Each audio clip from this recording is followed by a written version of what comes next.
बातें बताना चाहता हूं। मोरक्को बहुत छोटा सा देश है, लेकिन जब ब्राजील को हराया तो शायद ब्राजील ने कभी सपने में भी नहीं सोचा होगा कि मोरक्को से हम हार जाएंगे।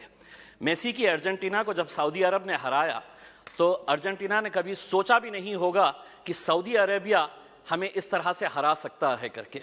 लेकिन ये दोनों टीम्स, चाहे वो मोरक्को हो या सऊदी अरेबिया, जब मैदान में उतरे होंगे, उन्होंने पिछले 5 सालों से लगातार मेहनत कर रहे हैं ये सोचकर कि हम उतरेंगे तो हम जीतेंगे करके।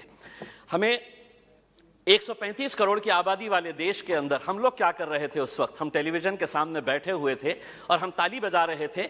खिलाड़ी कोई और था मैदान के अंदर, लेकिन हम खुश हो रहे थे कि देखिए कितना अच्छा गेम हो रहा है करके। उसमें हमें अफसोस इस बात का होना चाहिए कि 135 करोड़ की आबादी वाले देश के अंदर हमने 11 फुटबॉल खिलाड़ियों को तैयार नहीं किया। उस दिन सारे देश ने इस बात का चिंतन किया और हमने भी सोचा, यकीनन आपने भी सोचा होगा कि कहीं ना कहीं कुछ हमारी खेल नीतियों के अंदर कुछ बदलाव लाने की जरूरत है, वरना 135 करोड़ देश की आबादी अगर हम एक टीम तैयार नहीं कर रहे हैं तो कुछ ना कुछ कहीं ना कहीं गलत हो रहा है। इस बात का एहसास हुआ है और शायद वही एहसास को लेकर आज हम सभी लोग यहां पर इकट्ठा हुए हैं। मंत्री जी, मैं आपसे पूछना चाहता हूं, यूएस और चाइना ऐसा क्या कर रहा है कि उनके खिलाड़ी मैदान के अंदर उतरते हैं? कोई भी इंटरनेशनल इवेंट जब ऑर्गेनाइज होता है तो उनके खिलाड़ी गोल्ड ऐसे ही हंसते हंसते लेकर चले जाते हैं। हम एक गोल्ड अगर लेके आ जाते हैं तो पूरा देश सेलिब्रेट करता है, बल्कि प्राइम मिनिस्टर ले लीजिएगा, पूरे मिनिस्टर्स ले लीजिएगा, पूरे चीफ मिनिस्टर्स उसका जश्न मनाते हैं, जबकि हमारे पास पोटेंशियल इससे ज्यादा है। कहीं ना कहीं हम कुछ ऐसा नहीं कर पा रहे हैं वो कर रहे हैं करके। वो क्या कर रहे हैं? तो वो बचपन से ही अपने खिलाड़ियों को आइडेंटिफाई कर रहे हैं, कौन हमारा खिलाड़ी कौन से खेल के अंदर है, और उसके बाद पूरी जिम्मेदारी उनके स्पोर्ट्स एसोसिएशन, फेडरेशन और वहां की सरकार उठा रही है।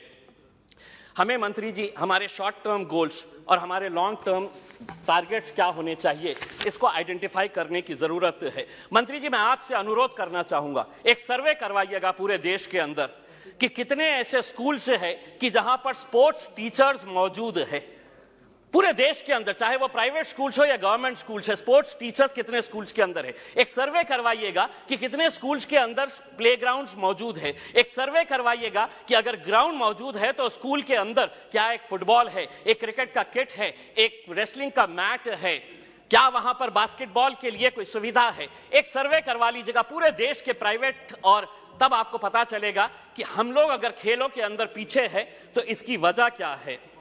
अध्यक्ष महोदय, मैं आपसे के जरिए मंत्री जी से यह अनुरोध करना चाहूंगा, 75 साल देश के आजादी के हो गए हैं, हम वैसे भी करोड़ों रुपया ऐसे वैसे कामों के ऊपर खर्च कर रहे हैं। मंत्री जी ये जिम्मा उठाइएगा कि 75 साल देश की आजादी के मौके के ऊपर हम हर स्कूल को एक स्पोर्ट्स किट प्रोवाइड करेंगे, जिसके अंदर एक फुटबॉल रहेगा, एक रेसलिंग का मैट रहेगा, एक बैडमिंटन के लिए, वॉलीबॉल के लिए जो नेट लगता है वो रहेगा। अध्यक्ष महोदय, एक मिनट, मैं सिर्फ सुझाव दे रहा हूं, और उसके ऊपर लिखिएगा कि अगर खेलेगा इंडिया तो जीतेगा इंडिया। उसके ऊपर आपकी तस्वीर लगाइए, आदरणीय पंतप्रधान जी की तस्वीर लगाइए, और एक 75 साल का तोहफा बोल के देश के तमाम स्कूल्स को आप ये दीजिएगा। हर राज्य के अंदर 4 कम से कम स्पोर्ट्स यूनिवर्सिटीज होनी चाहिए। मेरे शहर के अंदर थी, पूना वालों ने उठाकर उसे पूना लेकर चले गए। हम जमीन ढूंढते रह गए और उन्होंने कहा कि नहीं, हम पूना लेकर चले जाएंगे।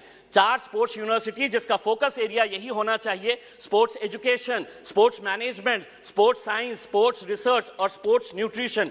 मैं मंत्री जी आपको बताना चाहता हूं, औरंगाबाद के अंदर एक स्पोर्ट्स अथॉरिटी ऑफ इंडिया का साई का एक्सीलेंसी सेंटर है। आज तक करोड़ों रुपया आपने खर्च किए हैं उसके ऊपर, लेकिन कोई भी एक इंटरनेशनल लेवल का वहां पे इवेंट ऑर्गेनाइज नहीं किया गया है। आप खेलो इंडिया के जरिए आप अंडर 17 के टैलेंट को आप आइडेंटिफाई करते हैं, हम उसका स्वागत करते हैं। उसी तर्ज के ऊपर अगर स्कूल गेम्स फेडरेशन, अध्यक्ष जी सिर्फ 1 minute, school games federation of India को यह जिम्मेदारी देते हैं कि आप अंडर 14 के जितने भी टैलेंट है उसको आइडेंटिफाई करिएगा। दूसरा, सबसे जाते जाते सिर्फ यह कहना चाहूंगा, भारतीय जनता पार्टी के एक एमपी है बृजभूषण सिंह जी, वो खुद एक पहलवान है। अगर वो रेसलिंग फेडरेशन ऑफ इंडिया के प्रेसिडेंट है तो हम उसका स्वागत करते हैं, लेकिन जिसने कभी जिंदगी में कोई एक गोल नहीं किया वो फुटबॉल एसोसिएशन का प्रेसिडेंट, जिसने कभी क्रिकेट बैट नहीं पकड़ा वो क्रिकेट एसोसिएशन का प्रेसिडेंट हो गया है। इसीलिए हम आपसे अनुरोध करेंगे, एक नियम बनाइए, राजनेताओं को खेलों से दूर रखिएगा, तब जाकर हमारे खिलाड़ी